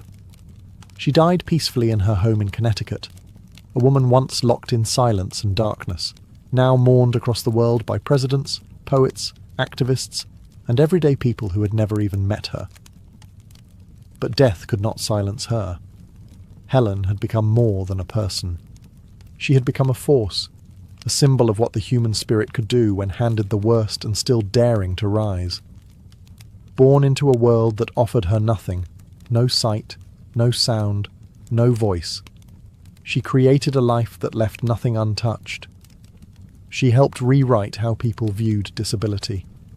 She shattered the idea that blindness meant helplessness, or that deafness meant ignorance. She proved that communication isn't limited to ears or eyes. It comes from the soul. She wrote 14 books, gave hundreds of speeches, and met every US president from Grover Cleveland to Lyndon B. Johnson. She changed laws. She changed institutions. But most of all, she changed minds. Her life wasn't easy, and she never pretended otherwise. She faced illness, rejection, grief, and public criticism. But she never let those things define her. Instead, she defined herself, loudly. She once said, "I am only one, but still I am one. I cannot do everything, but still I can do something." And what she did was reshape history. Today, schools bear her name. Statues stand in her honor. Her books are still read. Her quotes still passed between people in need of strength. And in moments when life feels too heavy, when silence seems too loud, when darkness seems to stretch endlessly, her legacy reminds us. There is always a way through. You may not see it, you may not hear it, but you can be it. Helen Keller never saw a sunrise, she never heard applause, but she taught the world how to listen, and that's a voice that never fades. Long before runways and designer tags, fashion began where civilization did, with sunlight, sand, and the struggle to survive. In ancient Egypt, fashion wasn't just practical, it was sacred. With the Nile as their mirror and the desert as their backdrop, Egyptians draped themselves in linen, light, breathable, and born from the flax that grew along the riverbanks. But it wasn't just about beating the heat. Clothes were spiritual, symbolic. Pharaohs wore finely pleated kilts, golden pectorals, and intricate collars encrusted with lapis lazuli, carnelian, and turquoise. Every colour meant something. White for purity, green for fertility, blue for the gods. The more detailed the weave, the more divine your status.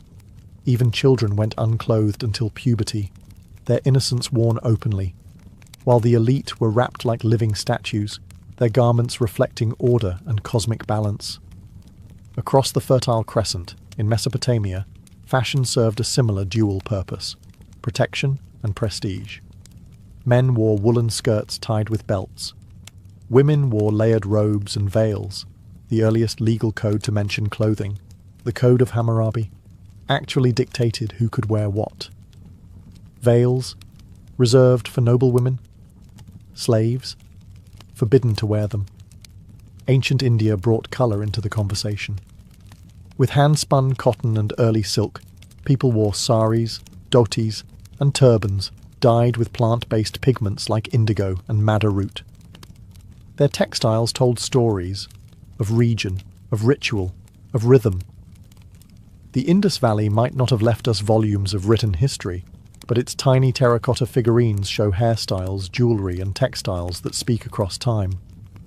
And then there was China, where silk wasn't just a fabric, it was a revolution. Legend says Empress Lezu discovered it when a silkworm cocoon dropped into her tea. By the time of the Shang dynasty, silk became a state secret, protected as fiercely as gold. Who wore silk? The elite, the rulers, the heavens' favourites. Even this early, fashion was never random. It separated kings from servants, priests from commoners, men from women, and sometimes mortals from gods. The shape of a robe, the twist of a belt, the colour of a thread. Fashion was language before writing, art before galleries, and long before anyone said, "Look at me," clothes already had the world's attention. In the marble halls of Athens and on the crowded streets of Rome, fashion became philosophy and a uniform of identity. The ancient Greeks favoured balance in all things, in architecture, in thought, and in the folds of their garments. Men wore chitons, rectangular linen garments pinned at the shoulder and belted at the waist. Women draped themselves in peploi or Himation cloaks, graceful folds of fabric that transformed the body into a living sculpture. Sandals were simple, hair was styled with restraint, and jewellery, though present, was always in service to harmony. To the Greeks, beauty was moral, simplicity meant virtue, ornamentation was fine, as long as it didn't shout. But then came Rome, and Rome never whispered. Roman fashion was about spectacle, power, class. Where the Greeks draped, the Romans layered and legislated. The toga, made from a single piece of wool up to 20 feet long, became the ultimate Roman status symbol. Not everyone could wear one, only male Roman citizens, and even then, there were rules. There was the toga virilis for adult men, the toga praetexta with a purple stripe for senators and magistrates, and the toga picta, embroidered with gold and reserved for emperors and victorious generals. Each type was a costume of authority. Beneath the togas, everyone wore tunics, the t-shirt of the ancient world. Simple, knee-length for men, ankle-length for women. But even tunics told stories. A wealthy Roman might wear a tunic woven from Egyptian linen or dyed with rare murex purple, a colour so expensive it was worth more than gold. Women's fashion in Rome was equally coded. The stola marked a married woman. The palla, a cloak-like shawl, offered modesty and movement. Hair was curled, braided, piled high and sometimes adorned with gold or ivory pins. Fashion wasn't just about beauty. It was a message of fertility, virtue, and social belonging. Even slaves had a fashion role, defined by what they couldn't wear. In both Greece and Rome, clothing didn't just protect the body. It displayed your rank, your role, your citizenship. Every fold, every fabric, every colour was a declaration. You didn't just wear a toga, you wore the state. While Rome wrapped itself in wool and Greece in linen, Asia was spinning something far more luxurious: silk. The Silk Road was more than a trade route. It was a fashion superhighway. Stretching from China to the Mediterranean, it carried not just goods, but ideas, fabrics and styles that would shape centuries of dress. At the heart of it all was China, where silk wasn't just an export. It was a symbol of imperial control. For centuries, the knowledge of silk production was guarded like a state secret. Only royalty and high-ranking officials were allowed to wear the most refined silks, dyed in colours reserved for emperors, like the brilliant, near-mythical imperial yellow. Chinese robes, especially under the Tang and Han dynasties, were masterpieces of structure and symbolism. Embroidered dragons, phoenixes and clouds weren't just decoration. They were spiritual markers of rank and destiny. A person's robe said more than a scroll ever could. Further west, in India, fashion took a different turn, bold, colourful and sensually draped. The sari, still worn today, dates back thousands of years. Woven from fine cotton and silk, dyed with indigo and turmeric, saris weren't just beautiful, they were regional fingerprints. A woman's fold, fabric and border could reveal where she was from, her caste, her status. Meanwhile, in Japan, elegance met armour. During the Heian period, nobles wore layered silk robes called junihito, their sleeves and collars revealing carefully coordinated colours, a kind of poetic fashion code. But as the samurai class rose, fashion turned toward function and symbolism. Enter the kimono. Worn by both warriors and commoners, the kimono became a garment of layered meaning, its fabric, weave, and design communicating season, occasion, and even political loyalty. The samurai's kimono was sometimes worn beneath armour, its crest boldly announcing clan allegiance. For geisha and courtiers, kimono sleeves became canvases for art. Asian fashion balanced tradition with refinement, restraint with richness. Every pleat, pattern and stitch was deliberate. And as fabrics flowed along the Silk Road, Asia quietly taught the world something vital. That clothing wasn't just about protection or pride, it was culture, sewn into skin. In medieval and Renaissance Europe, clothing was not just what you wore, it was who you were. From castle halls to candlelit courts, fashion became a chessboard, where every thread was a move, and every outfit a declaration of power, virtue, or rebellion. During the Middle Ages, clothing was rigidly tied to class. The poor wore coarse wool and undyed linen. The rich? They turned themselves into walking tapestries. Fur-lined cloaks, jewel-studded belts, and elaborate brocades signalled wealth and piety in equal measure. Dyes were everything. A deep blue meant wealth.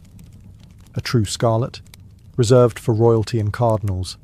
And then came sumptuary laws, literal legal codes that dictated what you could or could not wear based on your social rank. If you dared to wear silk without noble blood, that wasn't a fashion crime. It was an actual crime. In Renaissance Italy, fashion became an art form.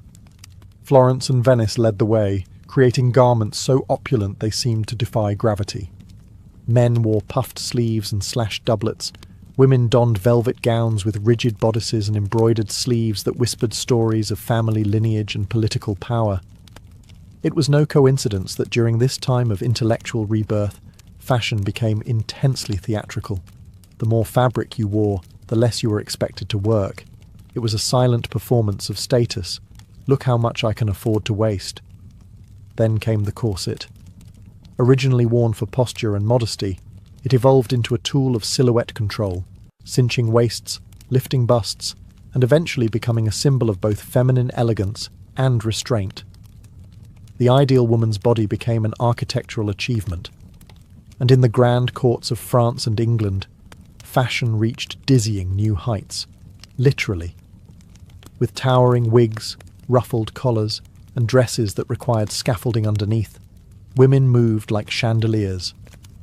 And men, just as dramatic, with tights, jewels, codpieces, and shoes that curled like punctuation marks. Fashion was power. A courtier's gown could curry favour or ruin reputations. To be seen was everything. To be seen incorrectly, dangerous. In a world of crowns and conspiracies, clothing was armour, not just against the cold, but against irrelevance. By the 17th century, European fashion had become a spectacle of excess. At the French court of Louis XIV, fashion wasn't just a pastime, it was policy. Versailles was a stage, and everyone wore a costume. Men strutted in brocade coats with gold embroidery, lace cuffs, silk stockings, and red-heeled shoes, a signature of the king himself. Their hair, powdered, perfumed, and piled into towering wigs, often adorned with curls, ribbons, and even miniature ships. Women's dresses were architectural wonders. Wide panniers stretched skirts out several feet on each side. Gowns were layered, ruffled, and embroidered within an inch of collapse. The skin was powdered white, cheeks painted red, and beauty spots placed like exclamation points.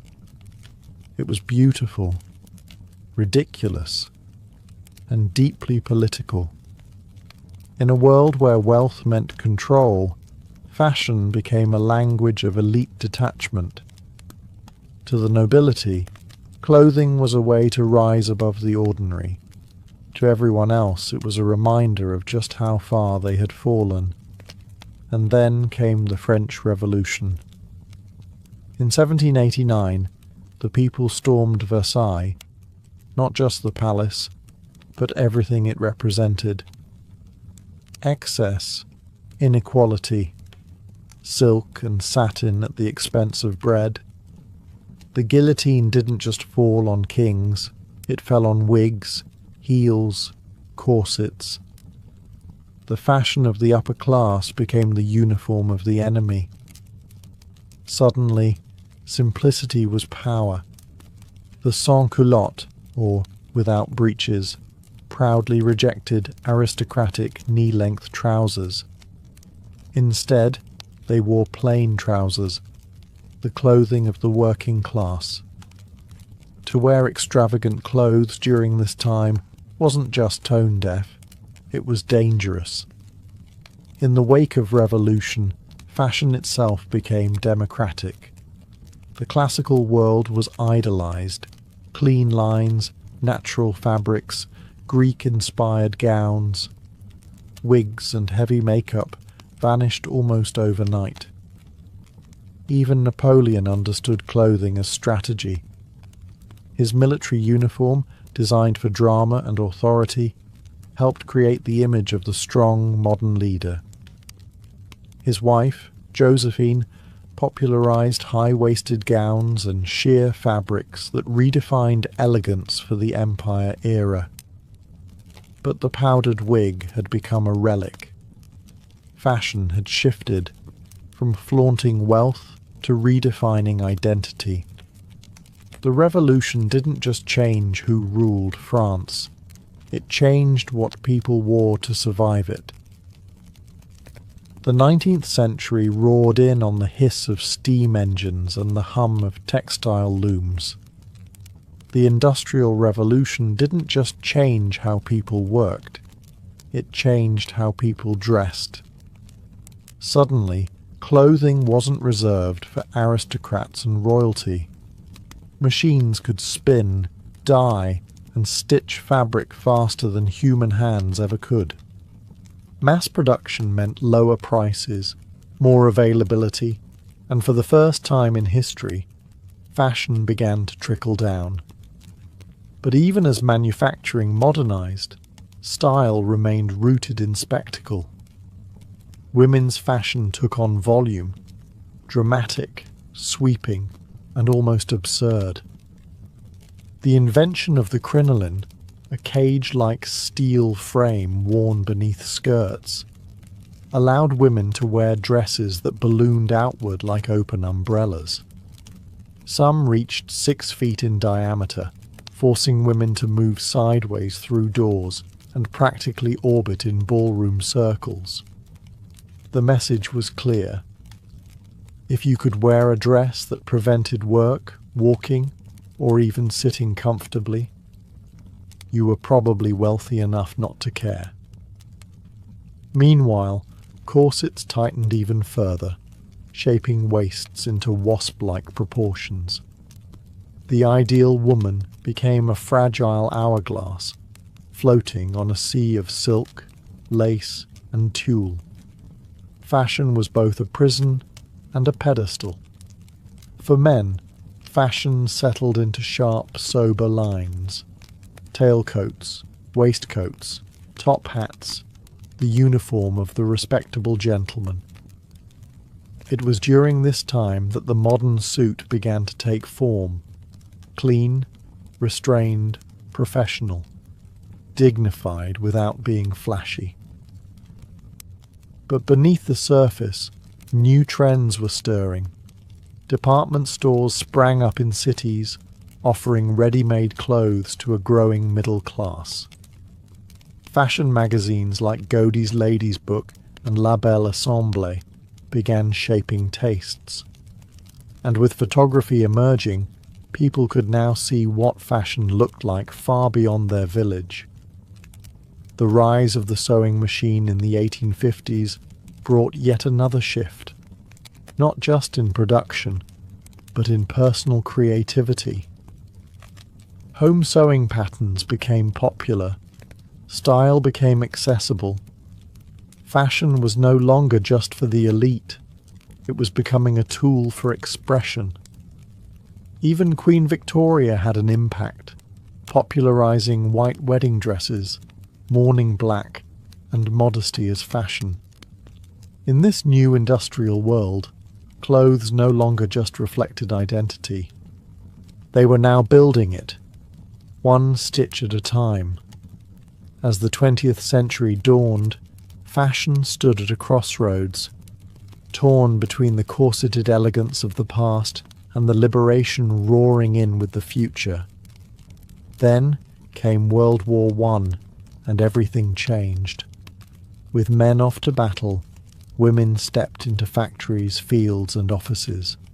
The corset, once a daily ritual, became impractical, even dangerous. Skirts shortened, fabrics lightened, Practicality became patriotic. Women in uniforms, trousers, and simple tailored coats began to rewrite the definition of femininity. After the war, they weren't ready to go back. The 1920s ushered in a new archetype, the flapper.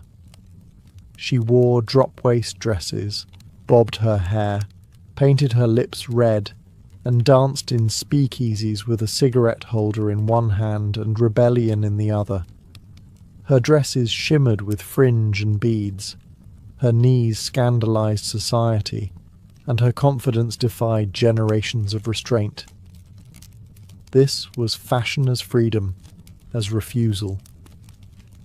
Meanwhile, the men of the Jazz Age embraced sharp suits, wide-legged trousers, slicked-back hair, and Oxford shoes. Hollywood helped glamorize this image, on screen and off. Stars like Greta Garbo and Clark Gable set trends that audiences across the world followed. Then came the crash. The Great Depression of the 1930s forced fashion back toward conservatism. Hemlines dropped, colours dulled. People mended instead of buying. Style didn't disappear, it adapted. Old garments were reworked, flour sacks turned into dresses, and movie stars became style icons of hope amid economic despair.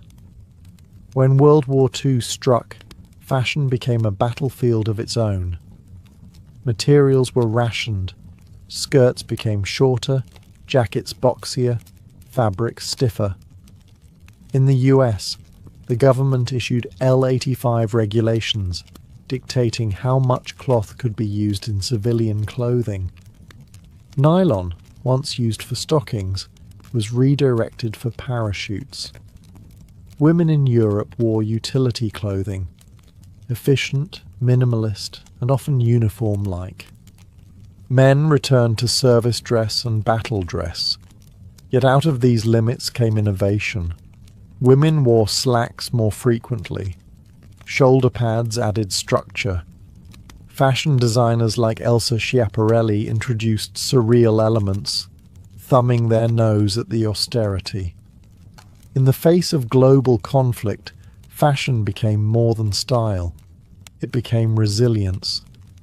A signal to the world that even in chaos, we still choose who we are and what we wear to survive.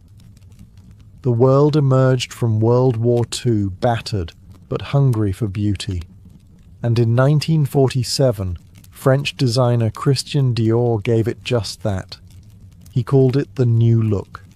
Cinched waists, full, sweeping skirts, soft shoulders, and delicate fabrics. It was a dramatic return to opulence, a celebration of femininity, luxury, and control. For many women, it felt like breathing again after years of rations and uniforms. But not everyone applauded. To some, the new look was a step backward, a return to restrictive ideals after decades of progress. The tension between tradition and transformation would define fashion for decades to come. In the 1950s, American suburbia embraced clean-cut style. Pearls and pencil skirts, grey flannel suits, and everything ironed to perfection. But underneath the polished surface, rebellion was brewing. Teenagers, a newly defined demographic, began rejecting their parents' look. They idolized screen rebels like James Dean and Marlon Brando, whose plain white t-shirts, leather jackets and blue jeans felt raw, honest and dangerous. And there it was, denim. Once a symbol of the American working class, denim became the uniform of youth rebellion. It wasn't fashion made for you, it was fashion you claimed. Then came the 1960s, and the revolution wasn't just televised, it was worn. London's mod culture gave birth to slim suits, mini skirts, and bold prints. The hippies embraced embroidery, bell-bottoms, and second-hand chic.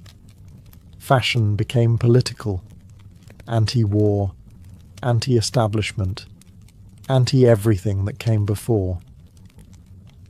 By the 1970s, the lines had blurred. Haute couture still thrived, but streetwear had found its voice. Music drove fashion, from disco sequins to punk's torn shirts and safety pins. And through it all, jeans endured, dressed up, distressed, or ripped in protest. Designers like Yves Saint Laurent and Vivienne Westwood understood the shifting tide. Fashion was no longer dictated from the top down. It was now a two-way mirror, reflecting and shaping the world all at once. Clothes were no longer just about class or gender. They were about attitude, identity, resistance. From Dior's silks to Levi's denim, fashion had become something new entirely. Not just what you wore, but who you were. As the 20th century ended, fashion shed its final skin. It stopped asking, "What should we wear?" and started asking, "Who are we?"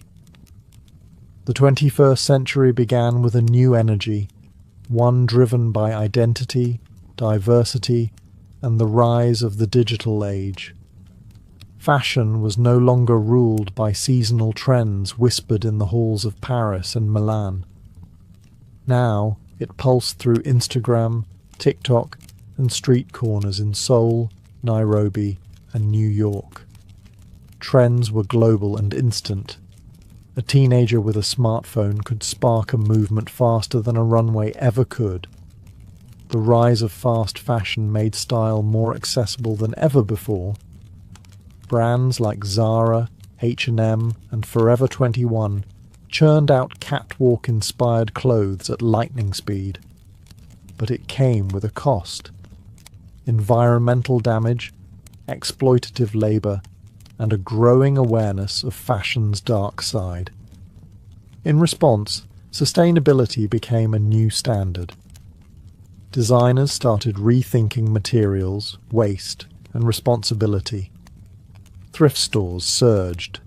Upcycling became cool. Capsule wardrobes and buy less, choose well became mantras. But the real revolution? It was representation. For decades, fashion favoured one body type, one skin tone, one ideal. But now, the industry is changing. Designers are casting models of all races, sizes, genders, and abilities. Runways feature hijabs, wheelchairs, vitiligo, and drag. What once existed on the margins now walks centre stage. Fashion became a battleground for cultural conversations. Think Black Lives Matter slogans on couture gowns, pride parades with high heels and glitter as protest armour. Indigenous designers reclaiming traditional patterns as a statement of survival. Gender, no longer a cage. From androgynous tailoring to skirts on the men's racks, the binary boundaries of fashion began to blur.